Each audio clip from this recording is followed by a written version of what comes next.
Citra Ayu Septina, anggota Paskibraka Lampung 2021 asal Lampung Barat mengalami kejadian menyedihkan. Pasalnya, Citra Ayu Septina mengklaim tak mendapatkan perhatian serius Pemkab Lampung Barat. Misalnya saja, saat Citra Ayu Septina berangkat ke Bandar Lampung untuk mewakili nama Lambar, Citra Ayu diminta berangkat sendiri dan tak diberi uang transportasi untuk pulang pergi. Ayahnya yang bernama Khoirul Umur menyampaikan kisah itu secara detail dan berturutan. Khoirul menceritakan mengenai sikap Pemkab Lampung Barat dan SMA Negeri 1 Liwa yang nyaris tak menaruh perhatian terhadap anaknya yang terpilih sebagai anggota Paskibraka Lampung 2021 itu.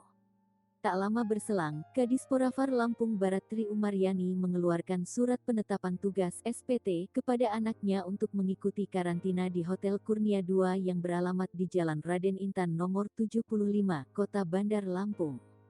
Usai mengetahui hal tersebut, Khoirul menghadap Tri Umaryani guna mempertanyakan perihal teknis keberangkatan putrinya menuju Bandar Lampung untuk mengikuti karantina selama 10 hari.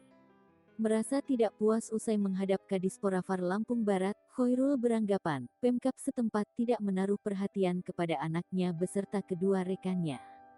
Terpisah, Kadisporafar Lampung Barat Tri Umaryani memberikan tanggapannya terkait persoalan di atas.